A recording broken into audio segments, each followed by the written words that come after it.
बातमी ती मावळ विधानसभेसंदर्भामधली। मावळ विधानसभेमध्ये भाजपच्या बाळा भेगडेंकडून बंडखोरीचे संकेत देण्यात आले। तर अजित पवार गटाचे आमदार सुनील शेळके यांनी भाजपला तीव्र विरोध केलाय। तर मावळमधून सुनील शेळकेंना उमेदवारी दिल्यास प्रचार करणार नाही असा ठराव कार्यकर्त्यांनी केला आहे।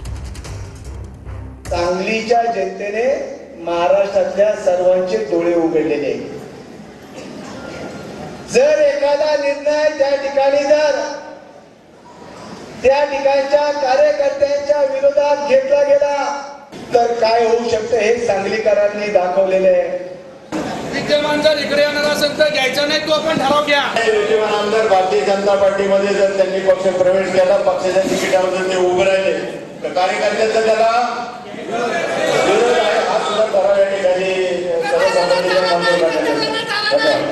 महायुतीमध्ये प्रत्येकाने स्वतःचा निर्णय करायला सुरुवात केली तर महायुती ही निश्चितपणे अडचणीत येईल। आपल्याला महाराष्ट्रामध्ये महाविकास आघाडीचं या सत्तांध लोकांचं सरकार येऊ नये, जनतेला त्रास होऊ नये, पदाकडे लक्ष न देता आपल्याला या दृष्टीने बंडखोरी अपक्ष किंवा सांगलीसारखं करू नये। ते महाविकास आघाडीला शोभतं, ते महायुतीमध्ये आम्हाला काही शोभा देणारी गोष्ट नाही।